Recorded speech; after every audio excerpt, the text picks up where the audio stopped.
Ladies and gentlemen, dear colleagues, welcome. I'm very proud to announce this evening the first broadcasting of the EuroFusion. What is EuroFusion? EuroFusion is a new initiative taken by the Scientific Committee of the European Board and has a very particular goal. It's to say we all know something which is called the Eurovision Song Festival, which was actually started after World War II with the idea to bring people together, but also to make one country acquainted of the other country. And that's exactly what we would like to do with EuroFusion.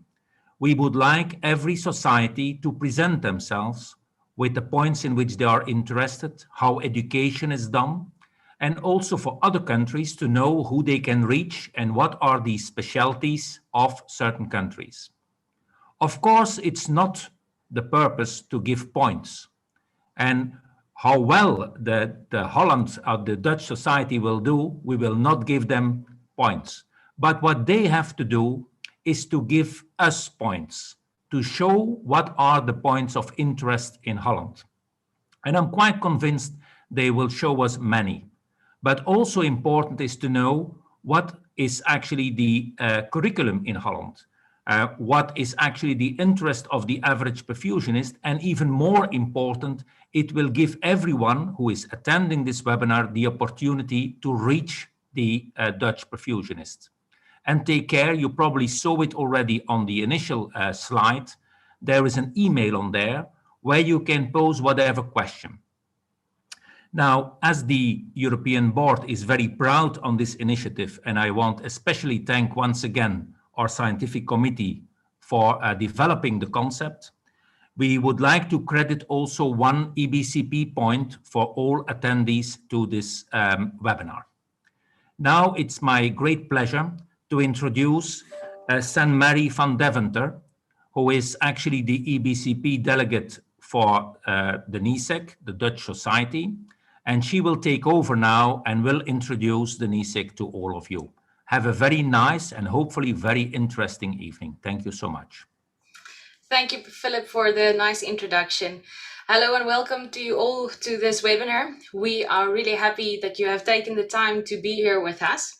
Today's EuroFusion webinar has the theme Rise of a New Age. So let's not waste any time.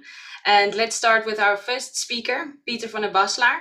He is a perfusionist at Heartbeat St. Antonius for many, many years, with a lot of years of experience, and the chairman of the Dutch Perfusion Society. He is the best man to tell us what the NASIC is all about. Well, thank you very much, Saint-Marie, and thank you for Philippe for all those nice words as introduction. For me, it's now time to do the first presentation for this special webinar, and as Saint-Marie already said, subtitle is very challenging. It says, how are we going to go to a new era? I will start sharing my screen. I hope I can get a signal if you've got the screen as well. Wait a minute. I was changing one slide, so there we are. No pressure. Okay. I think everybody can see my screen at the moment. Rise of a New Age. I think it's a very challenging start for a new initiative of the EBCP, and I hope that all countries in Europe will follow us, because I think it's important to bring everybody together and to give everybody knowledge of how perfusion in Europe, because it's a very scattered pattern all over Europe, how perfusion is done, but also how perfusion and perfusionists are organized, because I think we can learn from each other. What are the strong points, what are the weak points, and how can we move forward? Because I think, as Philippe does with all the scientific work, we try to, as EBCP, develop ourselves as a very strong society, whereas 20 years ago it was even more scattered, and now you can see we can help each other forward. So please give me a moment to introduce the NISEC to you. Because what is NISEC all about? That's the title of my presentation. As you can see, we are right in the middle of the world. I think everybody has got his own flag in his own country. but we are the center.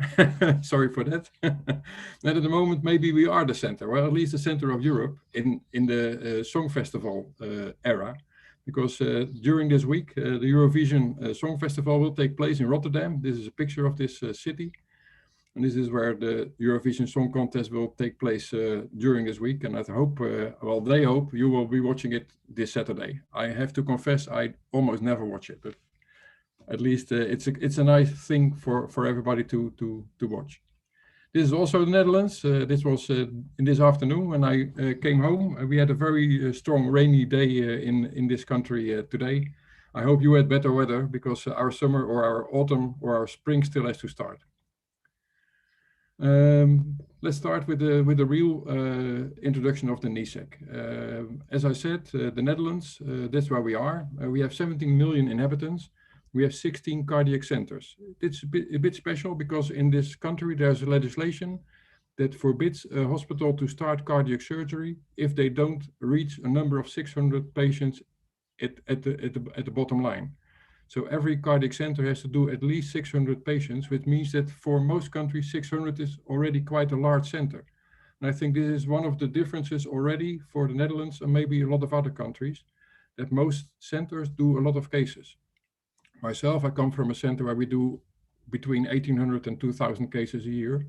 So we have got not that many centers, but they are quite large, which gives you an opportunity to do a lot of cases and to see a lot of different techniques. Where you will be introduced to the newest techniques later this evening. We have 144 certified clinical perfusionists today, and we have 30 perfusion students. Everybody in this country is also a member of the society, which I think is also an achievement, because it's not so easy to get everybody involved in a society. And I think one of the questions after my webinar, you will have a poll, is how many perfusionists do you think are a member of a society in your country? We have one theoretical training center, it's in Leiden. I will tell you a little bit about it later. So,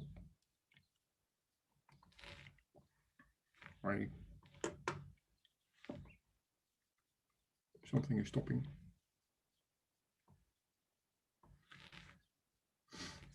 We have different perfusion certificates. One is the clinical perfusionist. It's called like this. It's issued by the Dutch Hospital Organization, and you will receive it after you finish your training in Leiden.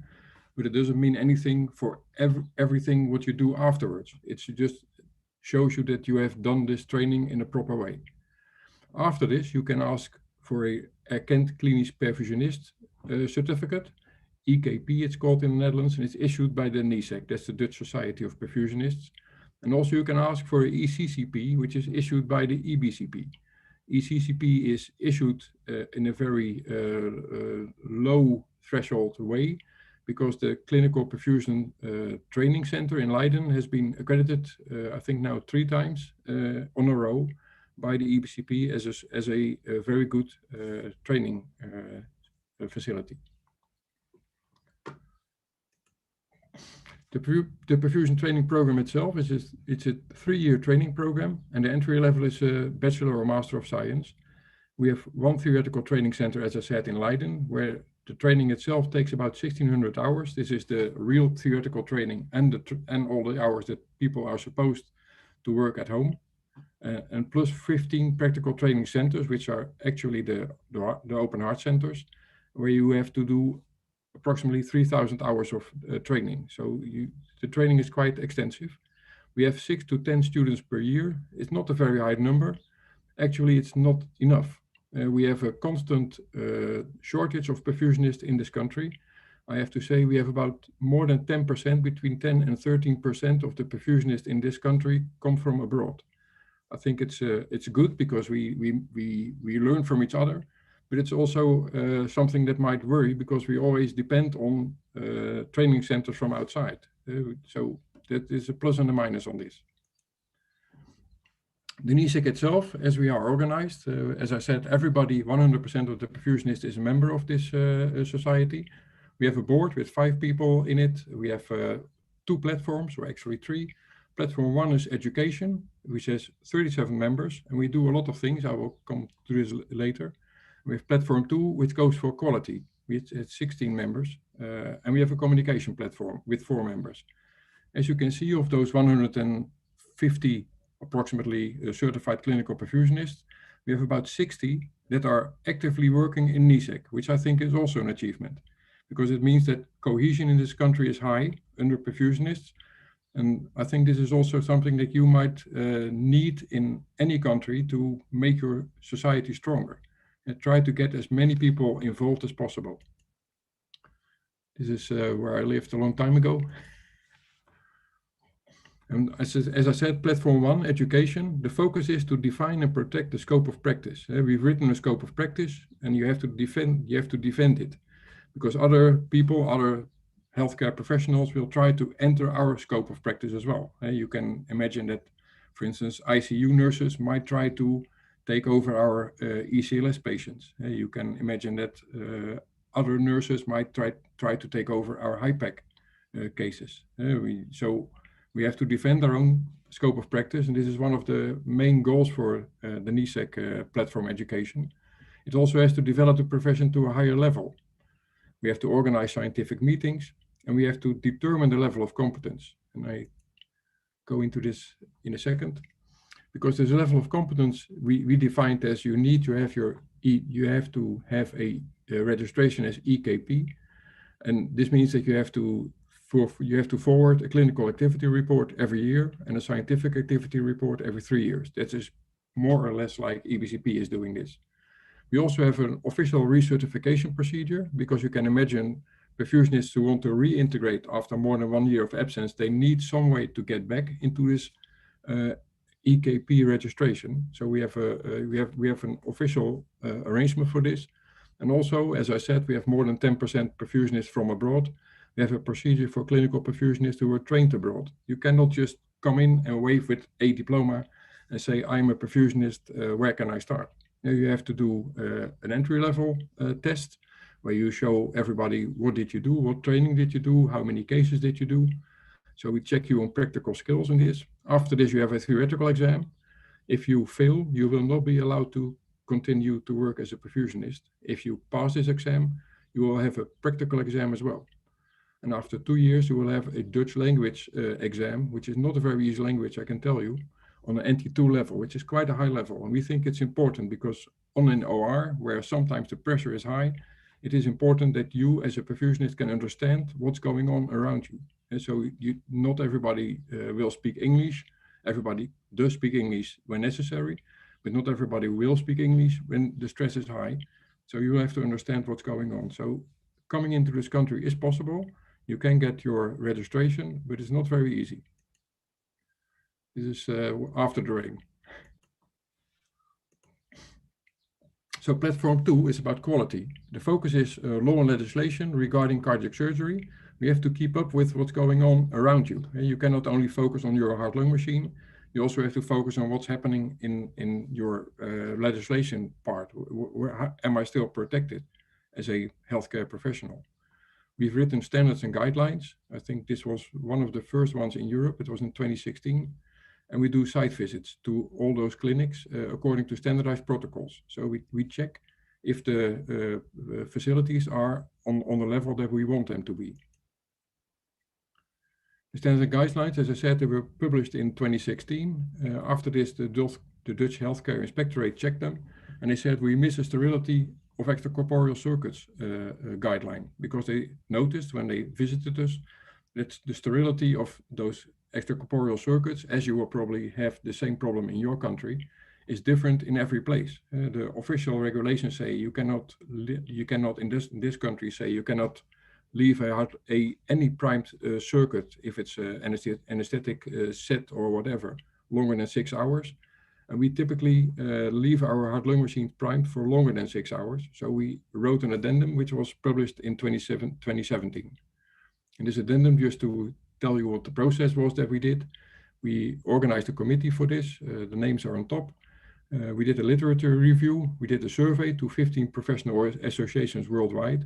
And we sent out a questionnaire regarding current practice in 14 centers in the Netherlands. So we tried to get a good overview of what was going on and try to distillate a real good guideline for this. So first they did 2 guidelines. The first one was for standard extracorporeal circuits, and the baseline was the end conclusion was we can leave it for 72 hours. A primed circuit is acceptable under specific conditions.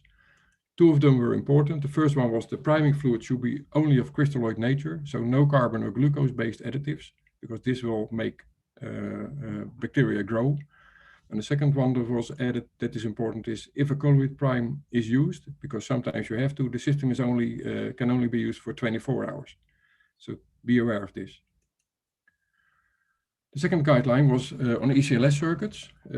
They say a maximum shelf life of 30 days of a primed circuit is acceptable, also under specific conditions. And of course, after we wrote down these guidelines, the healthcare inspectorate accepted them. And after this, everybody in this country adheres to the same guideline for this. So maybe this is also something for your country to think about, because of course, when people start asking questions, especially if they are the healthcare inspectorate, you need answers for them. So quality and standardization, as I said, standardization is a little bit going on already by this, because we use all the same protocols for sterility. It helps patient safety. It's also good for protection of the professional, and you might get logistical safety as well. If you go to PubMed and you put in your query box safety and standardization, you will have more than 100,095, I did it this morning, results.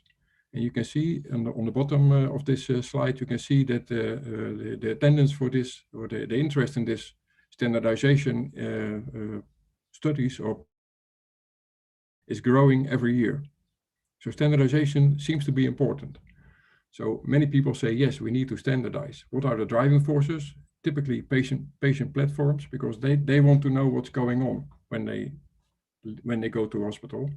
Healthcare inspectorate is forcing us to do this.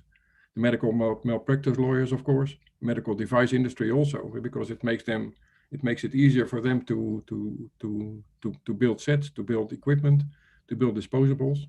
And hospital administration is also in favor, because it makes it easier for them to buy, and probably the price will be lower. So everybody is in favor, but who are not in favor? The professionals. We say no. We don't want it. And I always think perfusionists, basically, you're probably not happy with this, are the medical mastodons, because I really feel that we as a professional group, and I'm doing this job now for 30 years, and I think in the first 20 years, we didn't change very much. And it took a long time for everybody to start changing. And I think we're now in the flow of change. And I think this will be stressed even more with the presentations that are after my presentation. So after this mastodon thing, I think it's a rise of a new age. It's a good theme for this webinars. And I think it's important. For this year, we have also, for the platform quality, a project. It's called Standardized Color Coding of Perfusion Tubing. I don't know how it is in your country. I do know how it is in my country. And this is on the left-hand side, you see all those centers. And all these colors are how the people color-coded their lines. And I think this is something that we think is normal, but people from outside, like healthcare inspectorate, like patients, like maybe doctors, think this is ridiculous. Why are they doing this? So we put up a committee again with a delegate from every hospital, and we decided, how are we going to do this? We said, okay, we need new colors that are the same in every hospital, and we don't want any hospital to take over their colors. So at the end now, this is how we decided to do it. Aortic root will be red in every hospital in the Netherlands. The left vent will be white in every hospital in the Netherlands, and the cardiotomy suction will be blue, which is logical because we're in the Netherlands, red, white, and blue. You might choose your own colors, but I think it's good to have the same colors in every hospital, because as you know, we will change hospitals every now and then. Surgeons do change hospitals every now and then, and mistakes happen, especially if stress is high. Mistakes happen because people fall back in high stress situations to their routine, how they were trained, and they might make mistakes. So this is also the project for this year. I always say, rise of a new age, yes, and keep pushing. So thank you very much for your attention. Thank you, Peter, for your lovely presentation. We are going to put in a poll. So in the beginning, when you started the presentation or the webinar, you probably saw the poll was already active. If you already have voted, you probably can't vote again, but we're going to do it now. And yeah, please remember, all the votes are anonymous, so you can vote whatever you want. We're going to take 30 seconds for it, so if everybody can vote. There are two questions. What is the percentage of active perfusionists is certified in your country? Is the EBCP certificate officially recognized in your country? Please vote.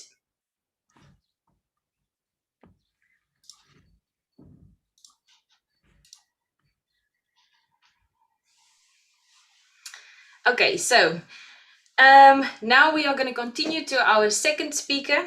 Our second speaker is Lindy, is a perfusionist from all the way from South Africa.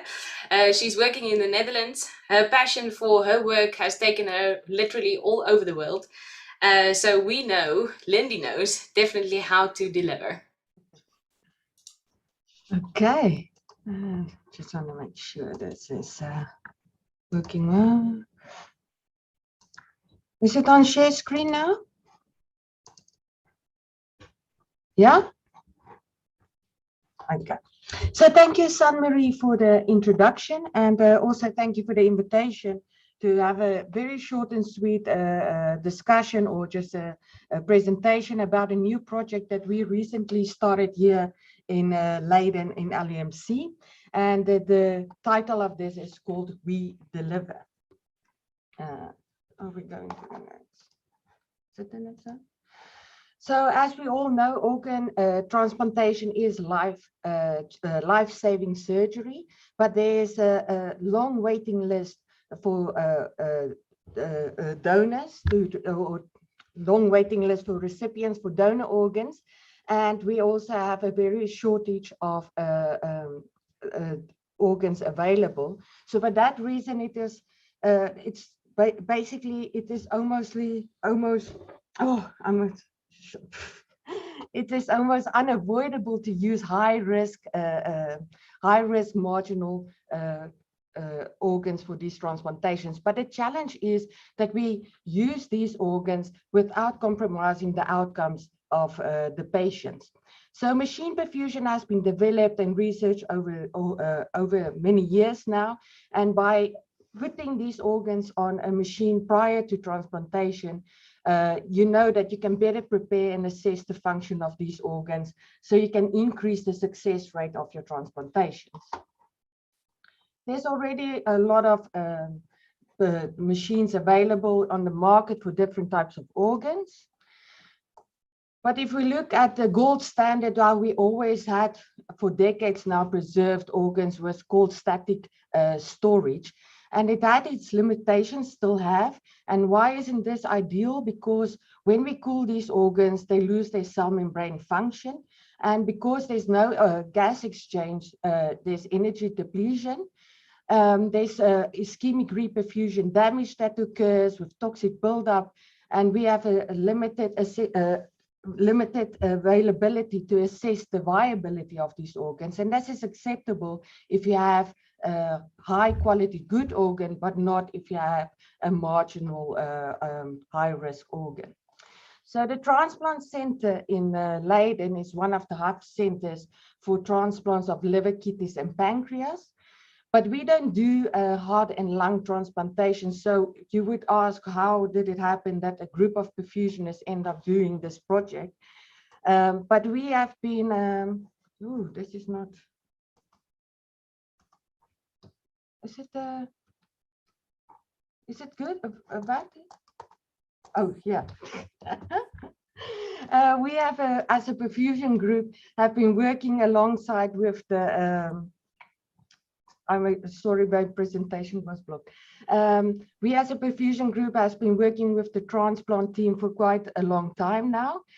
We assisted them along with the Rotterdam team in the training of the NRP perfusionists, so the normothermic regional perfusion project.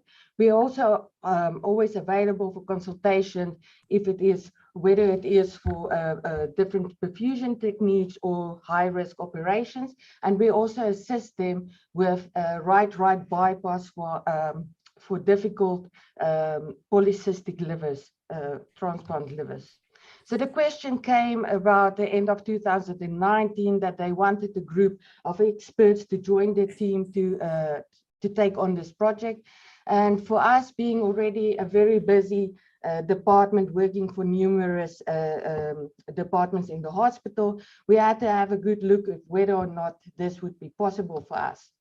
But for us, there was no doubt in our mind that we wanted to take on this project and that this was part of our job description and we had to do this. Sorry to interrupt, but can you put the presentation in full screen mode, please? Yeah. Sorry. Oh, okay. I thought it was. The right under corner, the little. Yeah.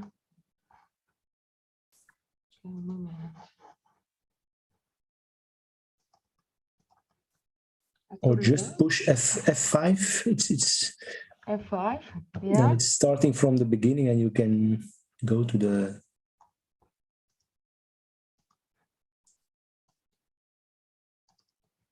No, it's not working. It's not working. I thought something was going on, but Oh, just go ahead, Lindsay. And at the top left with the play button in the screen. top left play button. In the red, yes, that one. You were the. This one? Now to the left. Left. A little bit to the right. Look for the play button. I don't have no idea. The play button. Do you see autosave? Autosave off. It's the save back, and then the play button in the screen. Oh, this one. Yeah. Oh, okay. Slideshow. Resume slideshow. Is that it? No.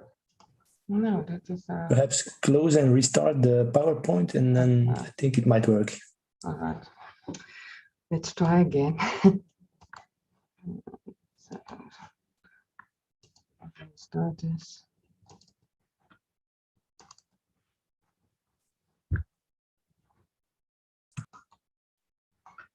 All right, and now I just have to share my screen quickly.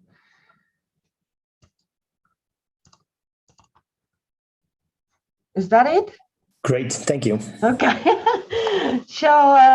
So most of you probably didn't see most of my slides. So shall I go try and do it again?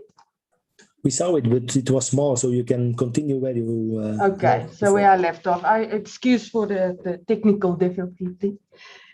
The new world of virtual conferences.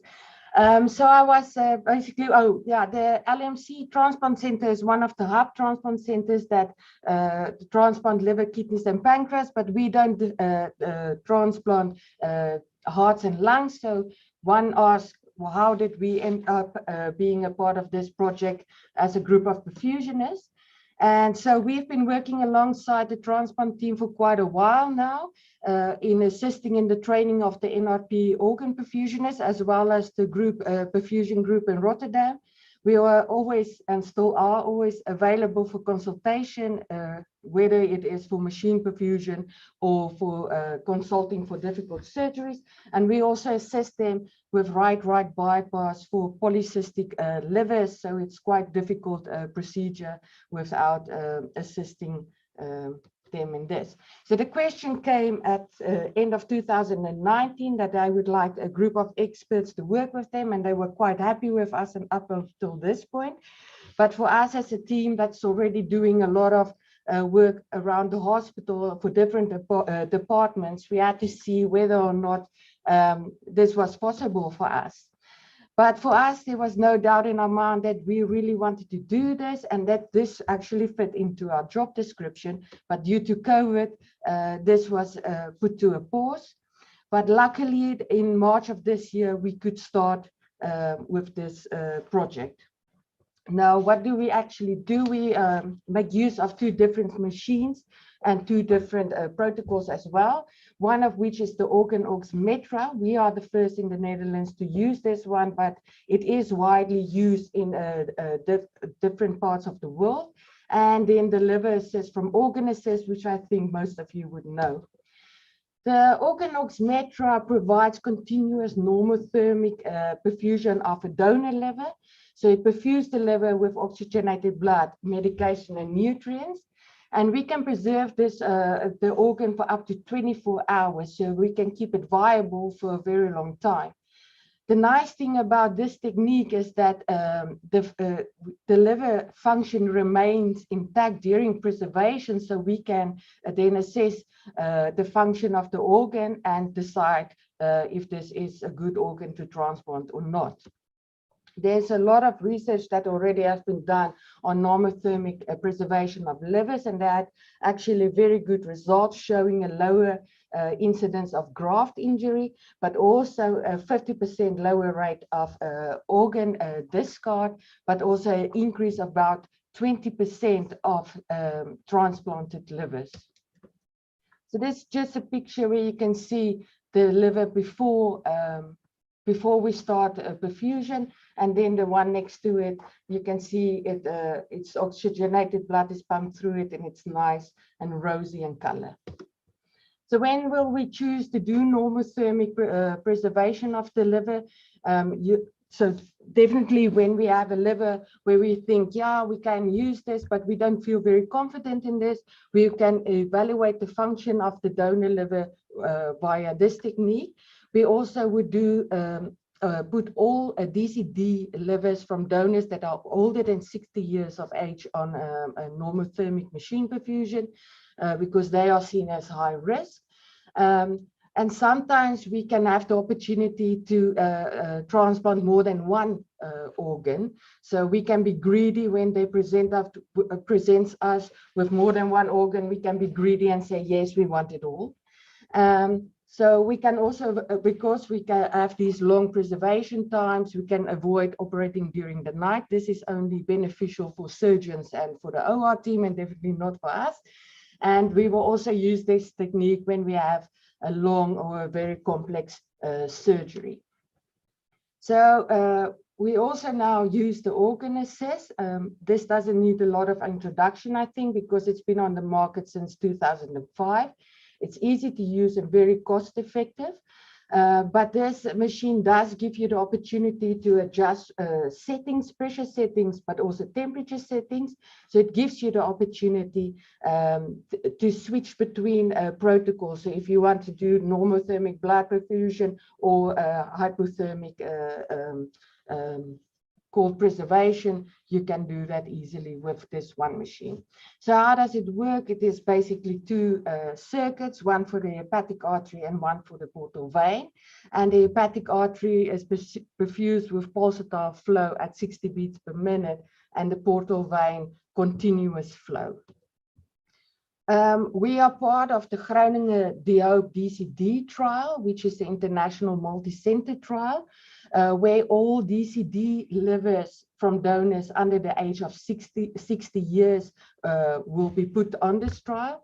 Of course, it's very important that all the characteristics and structures of the liver stays is intact.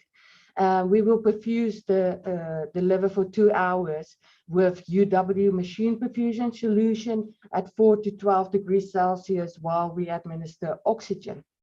So this team also recently published a nice paper in the New England Journal of Medicine with all the great results they have found.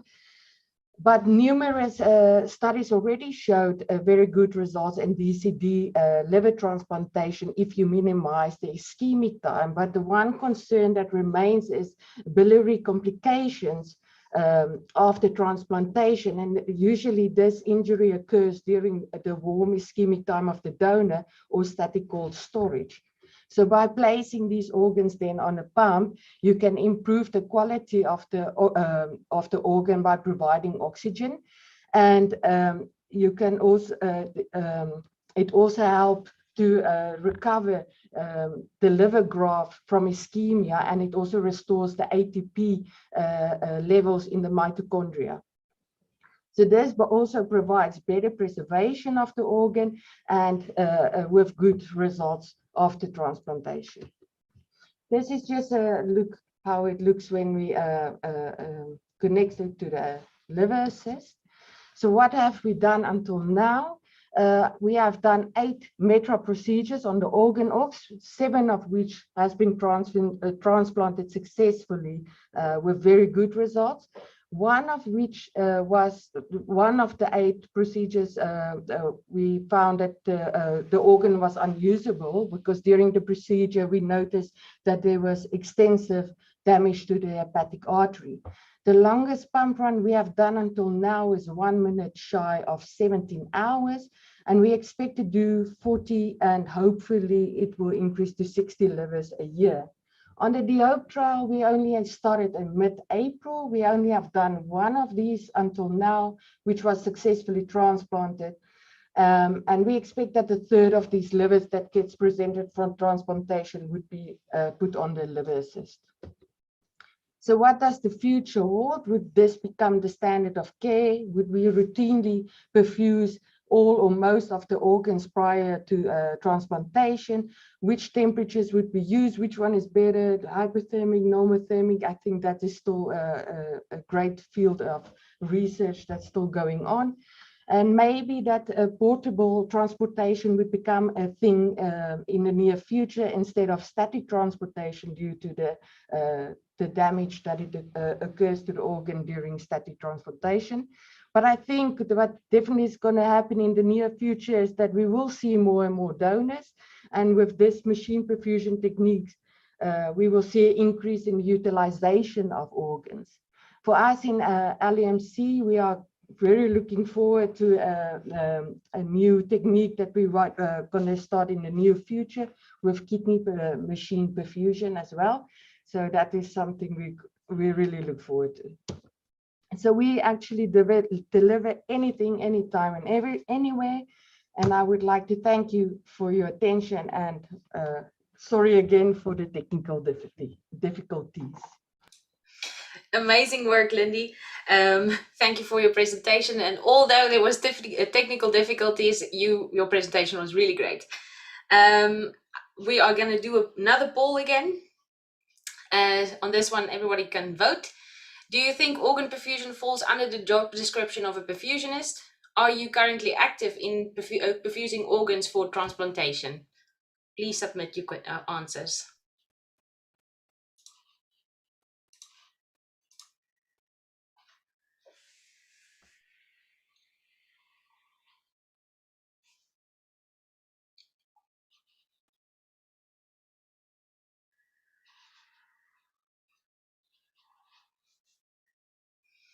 Okay, so I think everybody voted.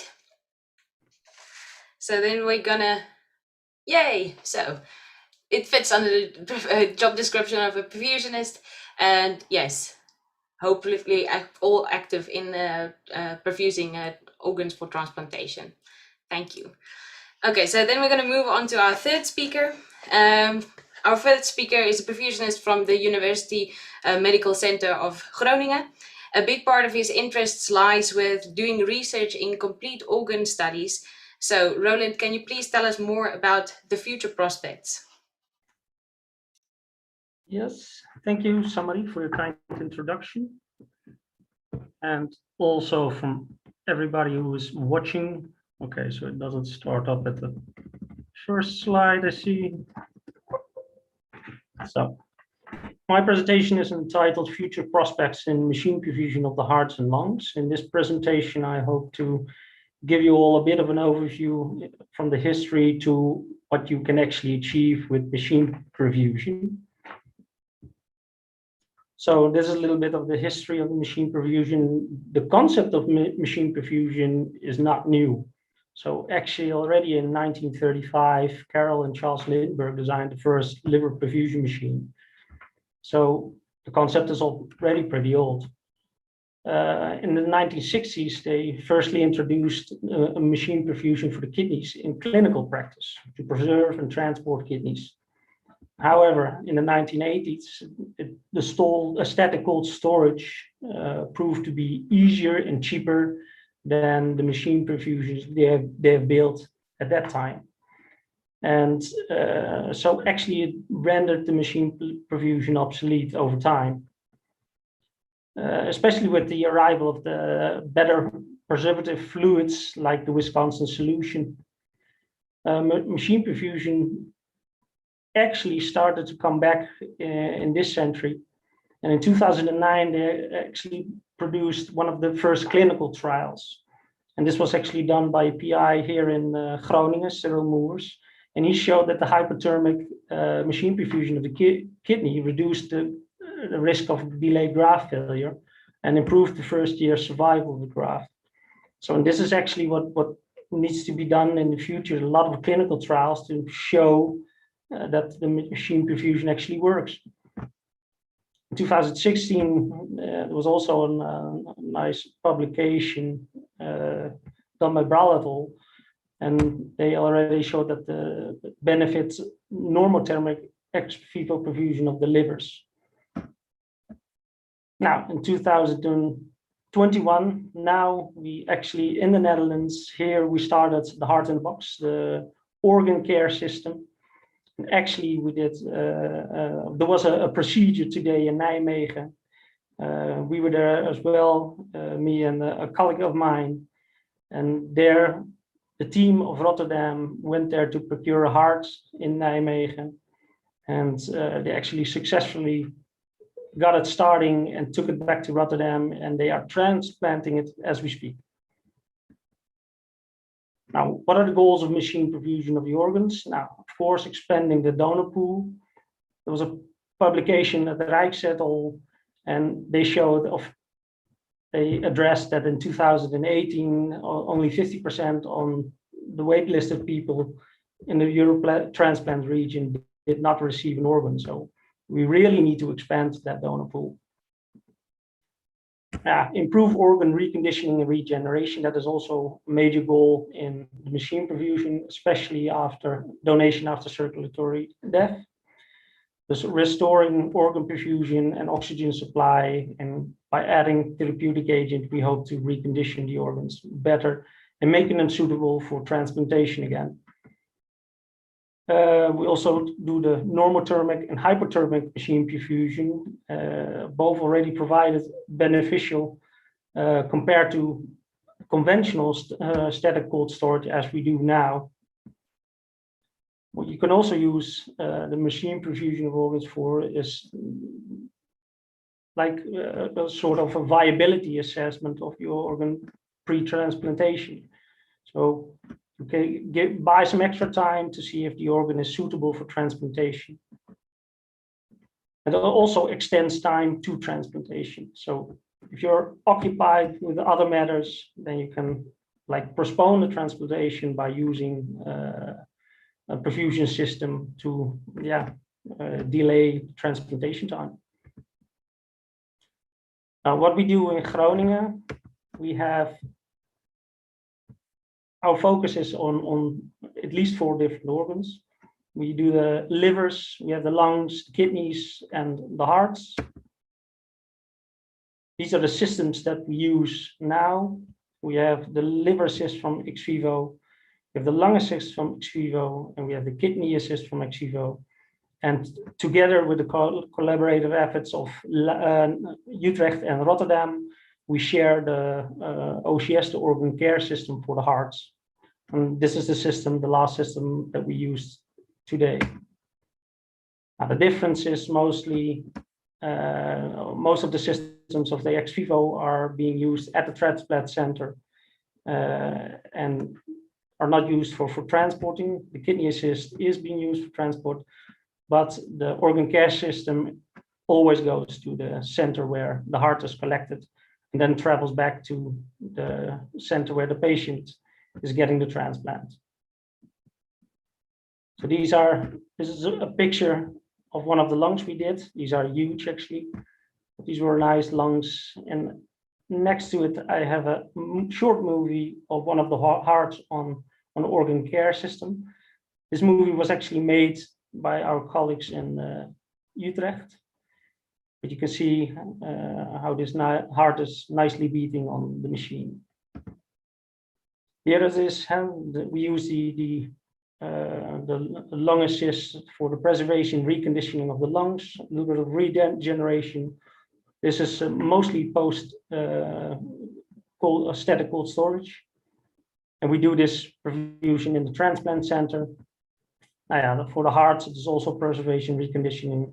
This is normothermic, and the perfusion is there during transport. Now, what are the future prospects in machine perfusion of heart and lungs? Now the focus is really on improving reconditioning and regeneration conditions. We improve therapeutic treatment, improve metabolic evaluation and adjustment, things like temperature control, and also improve the perfusion run duration. And this is really a pivotal point, and what Lindy already addresses, that they already did a 16-hour run with a liver, and that is really achievement. Because if you look what we're doing, we're taking the organ out from their physiological environment, actually placing them on a machine that is not really physiological, and then try to recondition them. That is really hard. But if you can postpone these runs and do 16-hour runs, or run for 2 days or 4 days, this will improve your adjustment to therapy. There's already actually a group in Switzerland that is able to perfuse a liver for a week. So it was a great job. If anybody's watching in Switzerland, done a great job in that. So improving perfusion run duration opens doors to new treatments and possibilities, and might prevent exclusion of organs. So you might include even sicker organs, and over the longer duration, try to regenerate them even more, heal them. This opens doors to new therapeutic treatment options. So diagnosis, treatment, cure, prevent, improve. You can use antibiotic treatments for longer to cure lungs. Actually, the longer you can run, the better. You can also think about different regeneration strategies. Like if you can run for a longer period of time, you could look at stem cell treatment, try to improve the regeneration possibilities of the lungs. Also, organ modification strategies. Longer runs will also open up doors in those angles. You can modulate lungs, like let them secrete more IL-10, or to make them make them more immune suppressive by their own. You can also think about coatings or other stuff to modify them, to make them less immunogenic. It's also possible, and what I foresee in the future is that we do more on-pump modification or surgical modification of the organs. So with the lungs, you can do a lobotomy, or you could do a resection of a part. And with heart valves, with hearts, you can think about valves replacements or repairs. So I foresee that in the near future, we will actually starting to do this as well, to repair heart valves or resections, make resections on lungs. And then this is really a far step still, but you can also think about what is there an option for diseased lungs? Can we put them on these machines? Diseased kidneys, diseased hearts, diseased livers, and are we able to cure them? at least we can learn a lot from the diseased organs to put them back on the machines and see what they do and what they tell us. So this is basically what I wanted to show you. I think 10 minutes is not that long. So I think somebody has a poll for you. Yes, we have another poll, and thank you very much for your wonderful presentation. Machine perfusion of organs is best suited in a research model, clinical use, both, or none of the above, and it will vanish in a few years. Please submit your question or your answer.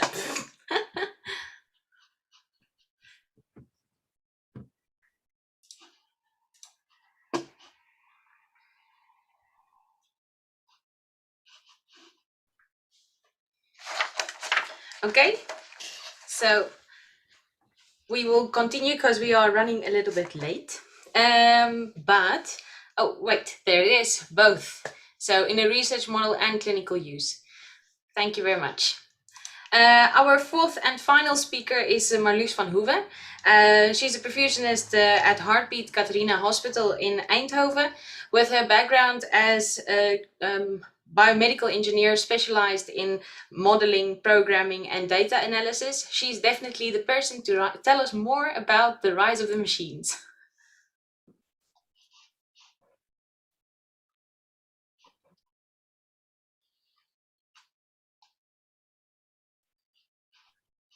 Thank you for the introduction, Summary. I think my presentation is full screen.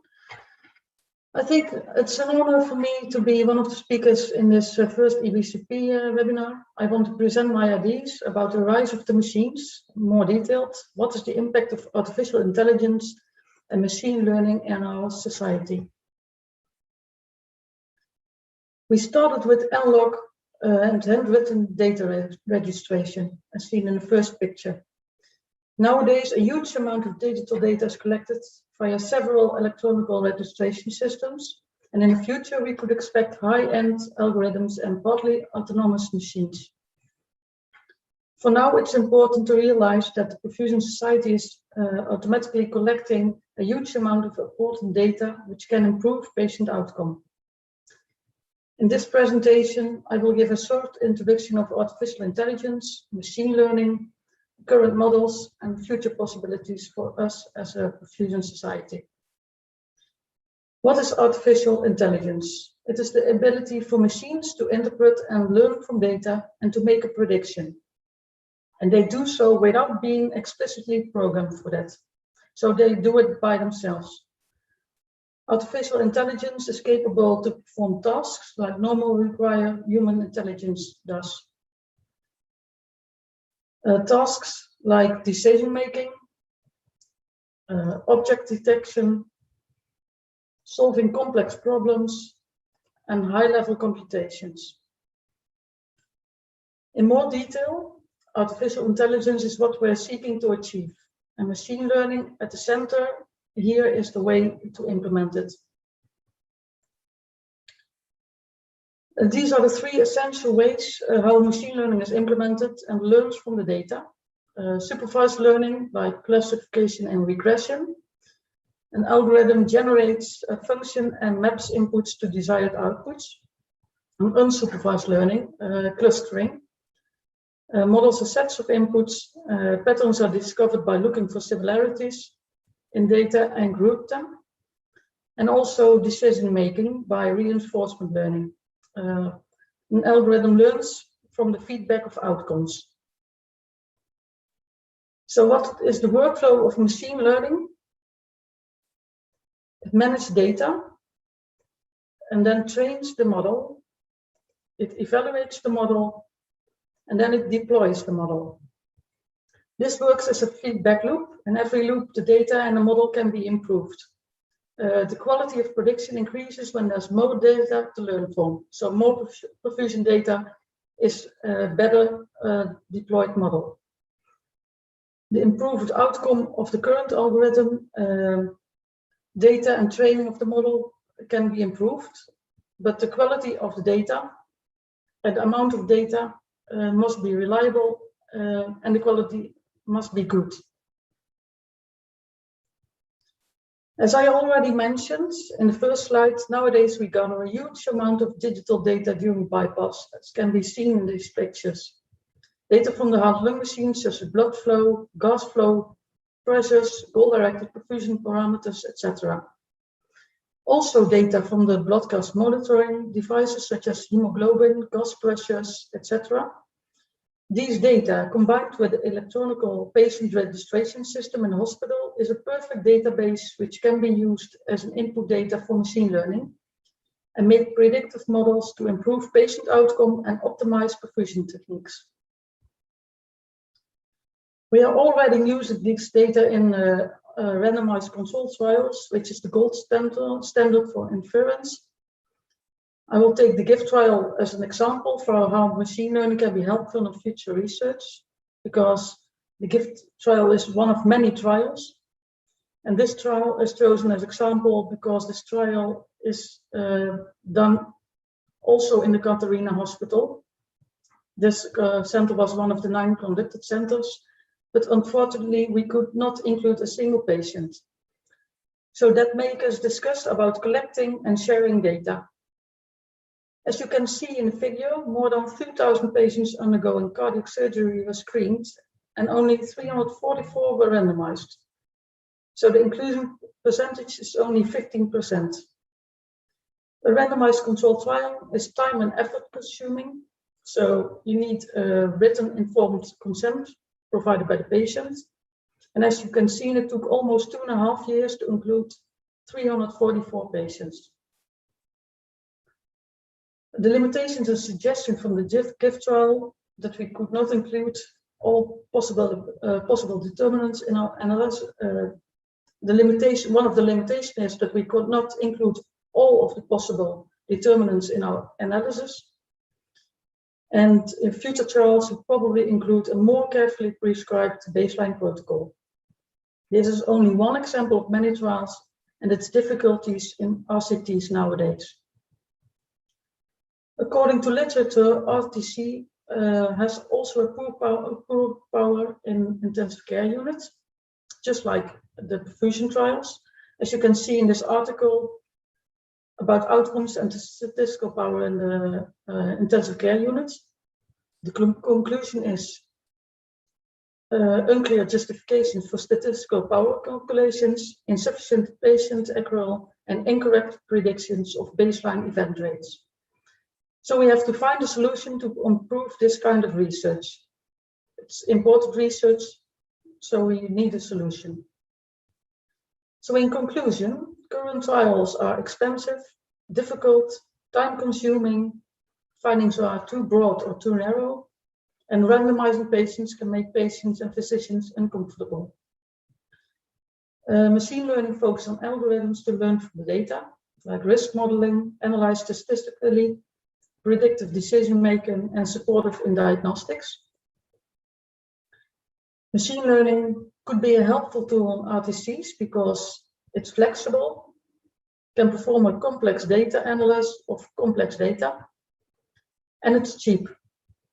You can perform a fast retrospective analysis prior to the trial with machine learning to model the input data. Back to the GIFT trial and this limitations and suggestions. With supervised learning and reinforcement learning, it's possible to include all of the possible determinants and let the machine learn which determinants could be included in the trial. So a better baseline protocol can be prescriptive. This sounds good, but be aware of the machine learning. It needs a lot of data to learn from. The data source for machine learning is our perfusion data, a single center or multi-center. And data from different sources are stored in raw format in a central location, the data lake. After data transformation, the data is ready for queries.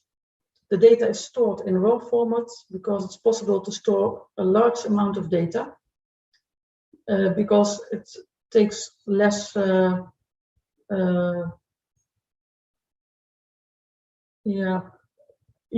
when it's in a raw instead of a big data, then you can store more data. But the problem is you have to watch out that this beautiful lake doesn't become a swamp, because the input data must be reliable and quality. Before we drown in our data, there are toolkits developed, like the Clairvoyance toolkit for medical time series. We have the statistic data, like age and gender, BSA, etc. And after the admission time, the temporal data like blood gas and treatments and all perfusion data. This data is accumulated over time and can be used for the prediction pathway model, as shown in the Clairvoyance model. It uses pre-processing, imputation, feature selection, integrated pathways, interpretation, uncertainty, and calibration. In the end, it results in personalized prediction, treatment, and monitoring to have a better patient outcome. Another thing we have to be aware of is that software is also a medical device. And we have to manage data according to the General Data Protection Regulation, the GDPR. The 7 data protection principles according to Article 5 of the GDPR are storage limitations, integrity and confidentiality, accountability, lawfulness, fairness and transparency, purpose limitation, data minimization, and accuracy. And again, accuracy, it's an important point. There are already platforms available in healthcare, but not any of these has a specific perfusion database. The importance of these platforms are that they are already managed according to regulations, and a lot of data is available. For example, the Amsterdam UMC database, as seen in figure 1. It manages the data leak by initial de-identification. In short terms, it removes the patient data. And it maintains utility while protecting privacy. In short terms, further de-identification. And the platform checks the de-identification before the external approval. You don't have to do anything for this because the platform does already check everything. And if everything is correct in the database, then the database is released and ready for use in, for example, machine learning or other RCTs. Transfer learning by combining your own data with other data will also lead to better predictive models and improved research and patient outcomes. So it's important to share all data, also the perfusion data. Another approved health data portal in the Netherlands is the EMTIC. It's a collaboration between the Catharina Hospital, Kempenhagen, Maxima Medical Center, Technical University Eindhoven, and Philips. And as you can see, they are very certain that these kind of platforms and data sharing will be a fast track to medical innovation. The platforms are secure, enabling and expandable, and use the FAIR rules. The FAIR rules are findable, accessible, and interoperable and reusable. The electronic intensive care unit also has a freely available platform with multi-center databases for critical care research. You can see that due to collaboration and sharing data for only demographics are already more than 200,000 data entries, as seen in the right table, table 1. The database is populated with data which covers patients who admitted to critical care units and generated by Philips for facilitating additional research initiatives on patient outcomes. This is an intensive care unit database, but database like this one, you can look up for freely and you can see this is the possible way to manage all the perfusion data. So think about the possibilities for the future research with these kind of platforms and data portals in combination with machine learning for improving our own perfusion research. In conclusion, we already gather a lot of useful data during bypassing our work environments. The amount of digital data will only increase in the future. The data can be used more efficient during research and trials by using artificial intelligence and machine learning to improve patient outcome and also improve extracorporeal circulation techniques. To make data useful according to good clinical practice and European regulations, the GDPR, platforms are very helpful. And hopefully I could have convinced you about the importance of data sharing, data platforms and artificial intelligence and machine learning in our profession. I think this will take our performance and research to a next level. So my advice is, let's jump on the boat instead of drowning in this beautiful lake of enormous amount of data. Thank you for your attention, and you can share your questions by mailing summary. Thank you. Thank you, Marloes. It was a really stunning presentation. We have come now to the end of the webinar. I just want to thank everybody for, oh, wait, we have a poll, sorry. I'm going back to the poll. Do you think the artificial intelligence machine learning will be important contributor in the development of extracorporeal techniques? Are you willing to share data in the European Collaborative Research Database for Perfusionists? Please submit your question.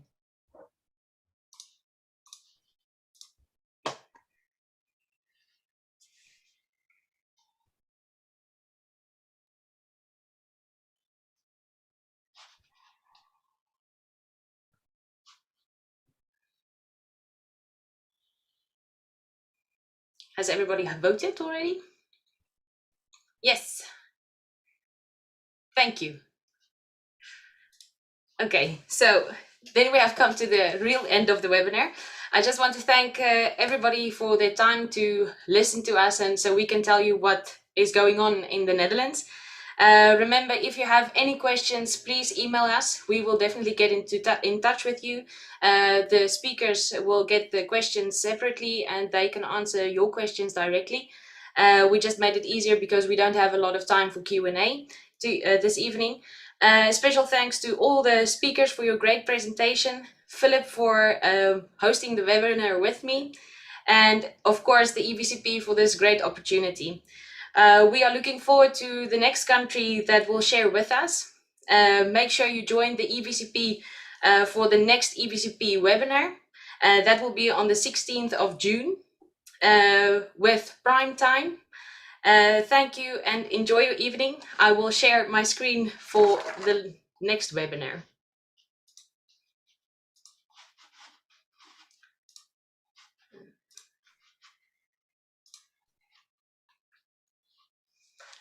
So, thank you and enjoy your evening. Bye.